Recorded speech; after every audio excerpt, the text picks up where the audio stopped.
Hello everyone, welcome back to our channel signing server coaching center. आज हम business studies class 12 का third unit business environment को पढ़ रहे हैं, जिसमें आज हम फीचर्स ऑफ बिजनेस एनवायरनमेंट को डिस्कस करने वाले हैं। लास्ट वीडियो में हमने बिजनेस एनवायरनमेंट का मीनिंग और उसका इंट्रो पढ़ा था। अगर आपने नहीं देखा तो ऊपर आई बटन में लिंक है, आप जाकर देख सकते हैं। तो चलिए आज का वीडियो स्टार्ट करते हैं।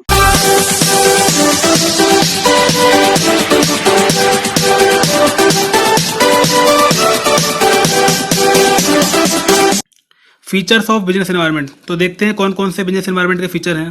पहला फीचर हमारा टोटलिटी ऑफ एक्सटर्नल फोर्स।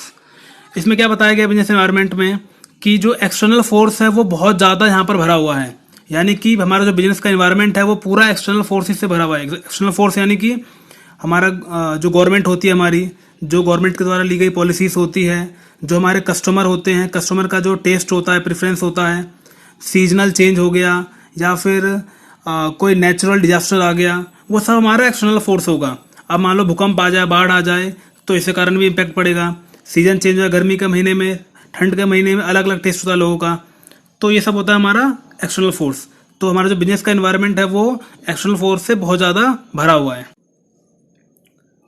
अब हम आते हैं दूसरे फीचर पर, specific and general force.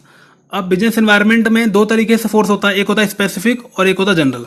Specific force कौन से होते हैं? वो फोर्स जो डायरेक्टली इन्फेक्ट करता है आपके बिजनेस को। एग्जाम्पल के लिए यहाँ पे देख सकते हैं, specific force include investor, competitor, customers. ये लोग क्या करते हैं? डायरेक्टली इफेक्ट करते हैं। और जनरल फोर्स कौन से होते हैं? जो इनडायरेक्टली इफेक्ट करते हैं। इनडायरेक्टली में social, political, economical, legal, technical, ये सारी चीज़ें होती है हमारी, जो इनडायरेक्ट वे में आपको अफेक्ट कर सकता है। गवर्नमेंट अगर चेंज हो जाए तो उसका कहीं ना कहीं असर आपके बिजनेस पे पड़ेगा, वो इनडायरेक्ट वे में पड़ेगा। और अगर मान लो आपके कस्टमर ही आपसे सामान नहीं खरीद रहे हैं तो डायरेक्टली असर पड़ रहा है आपके बिजनेस पर। तो ये होता है आपका एक्सटर्नल और स्पेसिफिक और जनरल फोर्स। अब हम देखते हैं अपना third point, inter relatedness. Inter relatedness में क्या है कि जो हमारा बिजनेस का एनवायरनमेंट है वो एक दूसरे के ऊपर डिपेंडेंट होता है। एनवायरनमेंट में बहुत सारे फैक्टर होते हैं, एक फैक्टर दूसरे के ऊपर डिपेंडेंट होता है, दूसरा फैक्टर तीसरे के ऊपर, और इसलिए बोला जाता है जो हमारा बिजनेस का एनवायरनमेंट है वो पूरा इन फैक्टर्स के ऊपर डिपेंडेंट होता है। देखते हैं क्या इसमें अब देखते हैं क्या लिखा है इसमें, डिफरेंट एलिमेंट और part of a business environment are closely interrelated. यहाँ पर वही चीज़ है, जो हमारे एनवायरनमेंट के जितने भी एलिमेंट्स हैं वो सब एक दूसरे से डायरेक्टली कनेक्टेड होते हैं। एग्जाम्पल के लिए आजकल मान लीजिए आजकल कोरोना वायरस चल रहा है, तो कोरोना वायरस एक वायरस है, इसका एनवायरनमेंट पे इम्पैक्ट पड़ रहा है। अब इसके कारण क्या हो रहा है कि एक्सपोर्ट इंपोर्ट बंद हो गया, आप दूसरे कंट्री में एक्सपोर्ट नहीं कर सकते। अब उसका अगर आपका कोई ऑर्गेनाइजेशन होगा जहां पर आप चीज़ों को दूसरे कंट्रीज में एक्सपोर्ट करते होगे तो आप नहीं कर पाओगे। तो यानी कि एक वायरस के कारण एक्सपोर्ट इंपोर्ट बंद हुआ, उससे आपका इफेक्ट हुआ, यानी कि एक दूसरे सारे एलिमेंट लिंक होते हैं यहाँ पर। अब हम आते हैं अपने फोर्थ पॉइंट पर, डायनामिक। इसमें ये बताया गया है कि जो हमारा बिजनेस का एनवायरनमेंट है वो बहुत ज़्यादा डायनामिक है। डायनामिक यानी कि काफ़ी ज़्यादा ये वर्सेटाइल है, तुरंत चेंज होता रहता है, हर कुछ टाइम में आपका एनवायरनमेंट चेंज हो जाएगा।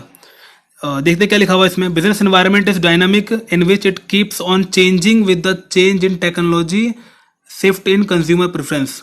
कि यहाँ पर हर कुछ टाइम के बाद आपका जो एनवायरनमेंट है वो चेंज होता रहेगा, उसे हम कहते हैं डायनामिक। अब चेंज इन द सेंस आप टेक्नोलॉजी में चेंज आ जाए, आने वाला हर कुछ टाइम के बाद एक टेक्नोलॉजी बढ़ती चली जाती है और जो पहले का सामान है, पहले का जो स्टॉक होता है वो सब बेकार हो जाता है।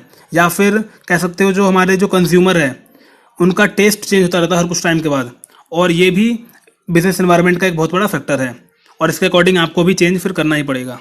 इसलिए बोला जाता है हमारा जो बिजनेस एनवायरनमेंट है वो बहुत ज़्यादा डायनामिक है। अब हम आते हैं अपने फिफ्थ फीचर पर, अनसर्टेनिटी। देखते हैं इस पॉइंट में क्या है। Business environment is largely uncertain as it is difficult to predict the future happening, इसको ध्यान रखिएगा, such as frequent environmental change in the field of technology and fashion industry. इसमें बताया जा रहा है कि हमारा जो बिजनेस का एनवायरनमेंट है वो अनसर्टेन है, यानी कि आप प्रिडिक्ट नहीं कर सकते कि फ्यूचर में क्या होने वाला है। आप एक्यूरेट ये एनालाइज नहीं कर सकते कि फ्यूचर में हमारे जो कस्टमर है उनका चेंज, उनका जो टेस्ट होगा वो इस तरीके से चेंज होगा। यानी कि हम बस क्या करते हैं कि एक फ्यूचर का एजम्पशंस कर लेते हैं कि आने वाले टाइम में इस टाइप का एनवायरनमेंट रहेगा और हम उसके अकॉर्डिंग काम करेंगे। तो अनसर्टेन होता है, यानी कि आप एकदम से आप एक्यूरेट नहीं कह सकते कि आपका एनवायरनमेंट इस टाइप का रहेगा। अब मान लो एग्जांपल के लिए अभी कोई गवर्नमेंट चल रही है, आने वाले टाइम में कुछ 2-4 साल के बाद अगली गवर्नमेंट कौन सी होगी वो आपको नहीं पता। आप एक प्रेडिक्ट कर सकते हो थोड़ा बहुत, वो भी कि चलो ये गवर्नमेंट हो सकती है, लेकिन आप कहो कि बिल्कुल श्योर वही रहेगा, तो वो आप नहीं कर सकते। अगला फीचर क्या है हमारे बिजनेस एनवायरनमेंट का? Complexity. Complexity, business environment is complex phenomena which is easier to understand in parts but it is difficult to understand in totality। complexity का मतलब आप कहते हो कि काफ़ी जटिल है, काफ़ी ब्रॉड है। आप सोचोगे कि छोटा मोटा एक फैक्टर हो कुछ इसके अंदर और बिजनेस एनवायरनमेंट वो होता है, तो ऐसा नहीं है। ये काफ़ी बड़ा है और काफ़ी पेचीदा है टाइप का, काफ़ी जटिल है। आप अगर इसको कुछ छोटे छोटे पार्ट्स में अगर आप समझो, एग्जाम्पल के लिए कि आपको सिर्फ एक फैक्टर को देखो कि सीजन चेंज हो रहा है तो हमें क्या करना चाहिए, तो आपको समझ में आएगा। या फिर गवर्नमेंट चेंज होगी तो क्या करना चाहिए वो समझ में आएगा। हमारा कंज्यूमर किस तरीके से अट्रैक्ट होंगे वो आप सोचो, समझ में आएगा। यानी कि अलग अलग पार्ट्स में आप अपने बिजनेस के एनवायरनमेंट को आप स्टडी करोगे तो काफ़ी ईजी होगा। लेकिन अगर आप ये सोचो कि पूरा बिजनेस एनवायरनमेंट को मैं एक तरीके समझ लूँ और कोई भी फ्यूचर में अनसर्टिनिटी आए उसको मैं हैंडल कर लूँ, तो वो पॉसिबल नहीं है, क्योंकि वो एक बहुत ब्रॉड है और ऐसे बहुत सारे फैक्टर हैं जो डायरेक्टली और इनडायरेक्टली अफेक्ट करते हैं, और आप एक बार में उन चीज़ों को स्टडी करना बहुत मुश्किल होगा आपके लिए। तो इसलिए बोला जाता है कि हमारा जो बिजनेस एनवायरनमेंट है बहुत ज़्यादा कॉम्प्लेक्स है। अब हम आते हैं 7th और last feature of business environment पे, रिलेटिविटी। रिलेटिविटी में क्या बताया गया है कि जो बिजनेस का एनवायरनमेंट है वो situation to situation, place to place वो रिलेट करता है। ऐसा नहीं कि हर सिचुएशन में या फिर हर जगह एक ही जैसा बिजनेस एनवायरनमेंट होगा। एग्जाम्पल के लिए आप इंडिया में कोई मोबाइल फ़ोन की कंपनी है और वही मोबाइल फ़ोन की कंपनी अगर अमेरिका में हो, तो ऐसा ज़रूरी नहीं है कि जो फैक्टर यहाँ पे काम करेंगे वही फैक्टर वहाँ पर भी काम करेंगे। यहाँ का सिचुएशन अलग होगा, वहाँ का अलग होगा। जैसे कि मान लेते हैं MI है, तो MI अगर कम रेंज के फ़ोन लाती है 10,000 15,000 के, और यहाँ पर मिडिल क्लास और इस रेंज में फ़ोन लेने वाले लोग बहुत ज़्यादा हैं, तो यहाँ पर इन फ़ोन्स का डिमांड होगा। अगर एग्जाम्पल के लिए USA में अगर काफ़ी वहाँ की इकोनॉमिक कंडीशन अच्छी है वहाँ के लोगों की, तो वो लोग ज़्यादा हाई रेंज के फ़ोन को प्रेफर करेंगे। तो ये जस्ट एक एग्जांपल था, और भी अलग टाइप के एग्जांपल ले सकते हो। यहाँ कितनी पॉपुलेशन है, वहाँ की पॉपुलेशन कितनी है, यहाँ पे कैसी गवर्नमेंट है, वहाँ कैसी गवर्नमेंट है। तो हर अलग अलग स्टेट में, अलग अलग रीजन में, अलग अलग कंट्री में बिजनेस एनवायरनमेंट अलग होता है। Thank you very much. आज के वीडियो के लिए इतना ही।